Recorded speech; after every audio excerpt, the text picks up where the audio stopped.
earlier, ma'am, ang sinabi mo, iniipit ka at nape-pressure ka. Pero kinorek mo ito na tinatanong ka lang. Ang bottom line dito, nasa sitwasyon ka na nagkakaroon ng mali siya kasi hindi mo sinasabi yung mga nakaharap mo nung binenta mo yung lupa. And you diverted the issue by pointing at other legitimate brokers in Pampanga. So para matulungan ka na ikaw ay isang broker lamang, wala kang kinalaman dito, nagbenta ka lang ng lupa, kaharap mo yung buyer, kasama niyo yung kanyang mga kasamaan who can attest and testify that the sale is regular. I am asking you, sino-sino ang mga kaharap mo? Okay, ma'am. The buyer and seller, me and with Eddie Yang, nung nag-buying sila ng property dun sa 6 landowners na binenta ko sa kanya. Okay. So yung buyer, syempre, meron naman yung mga kasama, titingin ng papel, magbibigay ng papel, mag-uusap-usap kayo, magre-release ng bayad. Sino-sino po yung mga ito para mag-witness sila na wala kang kinalaman, kundi broker ka lang talaga. Yung 6 na landowners po. Hindi, aside from the landowners, yung buyer, on the side of the buyer, we're not saying on the side of the seller. The buyer during that time po, si Eddie Yang, dun sa subject property Wala siyang mention ibang po. kasama? Wala po, kasi direkta ako pumupunta sa office. So siya yung nagbigay sa'yo ng lahat ng papeles? Yes po. Siya yung nag-asikaso pati mga cheque? Eh di ba malaking kumpanya yan? Wala po bang nag-aayos ng ito yung cheque, ito yung voucher mo, ito yung ganyan? That was 2018 pa po. I don't know na po kung yung secretary na o staff kung employed pa rin. Hindi, pwedeng wala na sila, pero sino po sila? Para maipakita natin, ma'am, na Hindi ko na legit po- ka. Hindi ko na po matandaan yung name po. So hindi mo na talaga matandaan. Opo. Sino po yung pumirma na witness during the transaction? Ako rin po pumipirma as witness. Isa lang? Wala nang iba? Ilang witness po ang Opo. pumipirma dyan? 2 po. Oh, sige. Ikaw at sino po yung isa pa? Ako lang po pumipirma. So kulang ng isang witness. Pwede naman po kasi minsan nagpapanotary ako na isa lang ang witness. Hindi, ma'am, dito na lang. Dito sa mga binenta mong lupa, isa lang yung witness? Wala nang iba? Isa lang po pag kami ang ano. So, Mr. Chair, can you look at the documents if indeed it's true? Yes. Yeah. Wala daw, isa lang daw yung witness. And further, Mr. Chair, ang sabi nga ni Ma'am Daisy Quiros is hindi na niya natatandaan yung mga kasama nung buyer na gumagawa ng mga papeles or nag-aasikaso ng mga papeles. Ay, yung seller ng properties? Mr. Chair, Okay. yung ating witness ang nagre-refer sa isang unilateral sale. Yun ang palaging ginagawa nila. Tama? Puro unilateral sale. Yung buyer lang ang pumipirma, yung seller wala. Tama? Nandun po, kaharap Oo, po. yan. Yan ang Ginagawa- sinasabi ko pa noon. May depekto po yun. Sapagkat hindi po pwedeng magkaroon ng sale kung walang consenting two parties. Ang palagi niyong ginagawa para mabilis, isa na lang ang pumipirma. Sinabi naman niya dyan. Nandiyan daw, pero hindi niya maalala kung sino yung Witness. yun niya, yung nag-prepare ng voucher, nagbabayad ng check, ng seller. Yes. Hindi, karaniwan ang pumipirma lang yung seller pero si AD ang hindi nakapirma.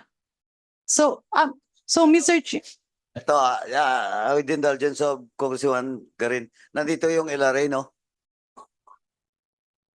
LRA, nandito ba? Have you already checked that property? Na-check nyo na ba yung mga documents with regards to that property that was sold to Eddie Yang? Those 6 properties, sabi niya nga, 6 yung seller eh.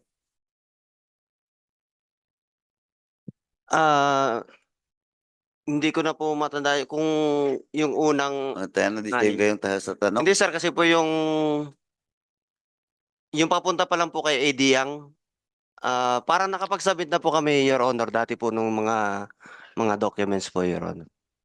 So anong dito kung napag-submit kayo, anong findings doon? Is it correct coming from the statement of Congressman Marcoleta na pare-pareho And sometimes that includes a notary public na hindi kaharap yung mga seller at buyer. Ah, hindi na po namin, Your Honor, alam yung Oh, sa execution po, better Your Honor. check ulit ha. Itong 6 properties lang. Yes, yes po, Your Honor. O ano yung 6 properties? Daisy, baka nakalimutan mo na rin. Yung mga seller po, alam ko pa. Hindi nga, anong mga property yun para ma-check nila? Sa De La Paz, San Simon po. Specific nga, kaninong property yun? Kay Apolonio Figueroa, LRA, please take note. Comsec, please take note. Tapos,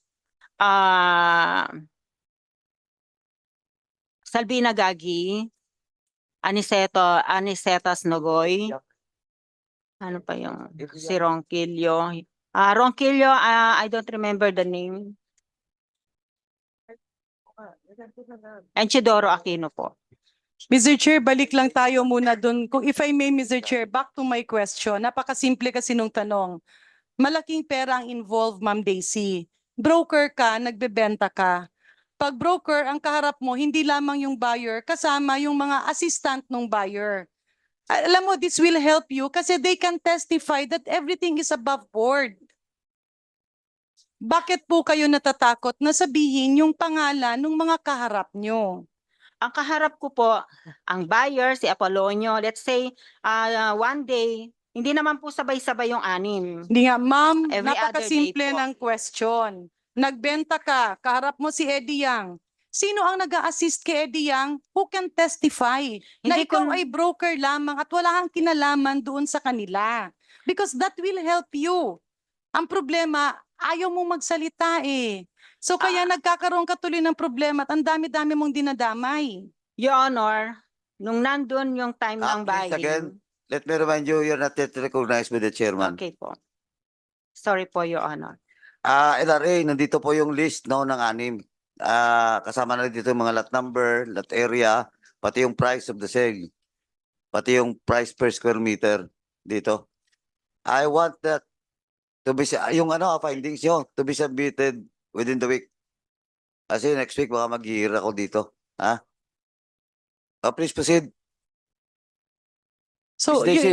again, Mr. Chair, it has been a question that has been repeated and repeated. Sino ang kaharap nyo? Nung nagbebenta ka as broker, sino yung kausap mo nung nag-aayos ng papeles? Ako po nag-ayos Because- ng papeles, Your Honor. And then nandun si seller and buyer. Okay, on the part of the buyer, May Eh- lumalapit po na secretary pero hindi ko na po alam kung anong pangalan niya. anong itsura po? Medyo maliit lang po. Hindi ko alam kung ano po ang name nung So secretary during that lahat ng time. kasama ng buyer nakalimutan mo na. Kasi po nung sa second floor, si Eddie Yang, together with my, the landowner with me, at saka po siya po, minsan lumalapit po yung sekretary niya, ganun. Ako na rin po nag-ayos sa mga dokumento sometime. Yun nga, Mr. Chair, ilang beses niya nakakahalubilo, nakakaharap. Usually, mga broker, nagre-regalo pa yan sa mga sekretarya eh. Ganun, alam naman natin ang usual demeanor. Miss Daisy, I don't know you from Adam. I'm trying to help you by allowing you to prove that you are doing legitimate transactions. If you refuse to identify yung kausap mo at kung palagi mong sinasabi na hindi mo kilala, nakalimutan mo, baka hindi na employed dyan, sa dami-dami ng mga pinangalanan mo, bakit mas hindi mo matandaan yung nagbibigay sa'yo ng pera, cheque, kausap, at nagbibigay ng hanap buhay? It's as simple as that, Mr. Chair. Anyway, Madam DML, no? Before I will ask a motion from the members. Congressman Marcoleta, please proceed. Thank you, Go ahead, Mr. Mr. Chair. Ma'am Daisy, itong Yatay Industrial Park, ilan ang nabenta mong mga parsela ng lupa dito? Wala po akong nabenta. Kahit isa. Wala po akong nabenta sa Mexico. Yung Pampanga Heavy Industrial Park Corporation, ilan ang nabenta mo? Wala din po. Yung Mexico 999 Industrial Realty and Development. Wala po. Saan ka nagbenta? Sa San Simon lang po. Wala kang binenta sa Mexico. Wala po. Lahat ng binenta mo sa Mexico, unilateral sale. Inamin mo kanina. Sa San Simon po. Wala po akong binentang unilateral. O, nagsinungaling ka na naman kasi kasasabi mo lang kanina, isa lang ang witness ka mong ganyan. Ano ba talaga? Hindi naman po kasi, Your Honor, ako nagpa-process sa RD. Ikaw nga ang broker eh. Malapit ka nang makulong. Ah, opo, 3 segundo na lang. hindi naman po kasi ako lahat yung nagpa-process sa O ano lang ang facilitation. pinoprocess mo? Ano lang ang pinoprocess? Particular ano lang po. Minsan ina-assign lang po Correct, sa akin wala ko yung na. ilan. Mangilan-ngilan lang po.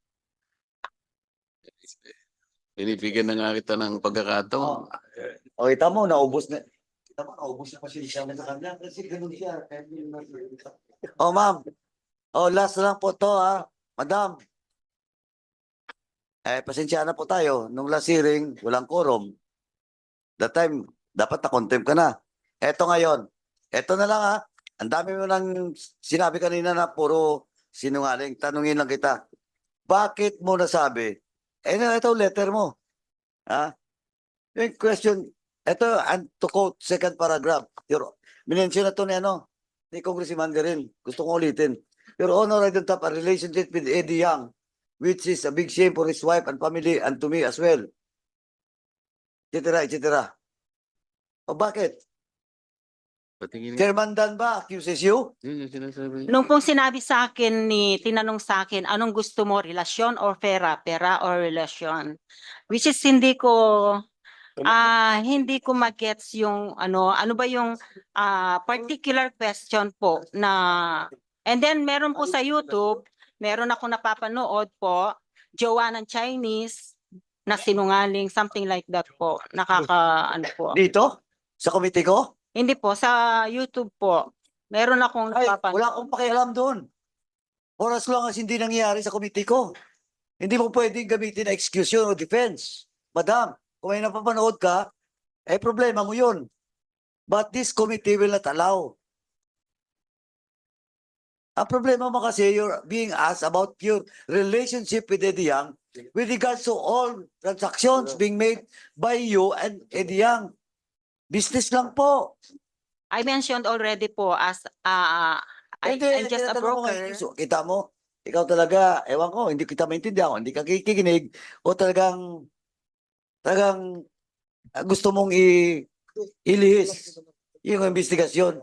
Ang sinasabi ko, ba't ka nag-accuse kay Chairman Dan Fernandez? Of course, artistahin siya, magandang lalaki. Pero he never asked you about your personal relationship with Eddie Yang. And that's on record. You're being asked your relation with Eddie Yang with regards to this property that you brokered. Ganun din po ang sagot ko sa kanya. Ganun no, ang linaw dito. Opo, Sulat kasi mo, po, you're accusing him of na-misunderstanding ko lang po siguro yung tanong niya sa akin na anong relasyon mo kay Eddie Yang, anong gusto mo, pera o relasyon, relasyon or pera. Baka Mr. po Chair, na-misinterpret if I may. ko lang. Ma'am Daisy, ako po isang nanay at isa ring babae at isang Pilipina. Gustong-gusto kitang tulungan. That's why we are guiding you questions that will vindicate yourself and show that everything is above board.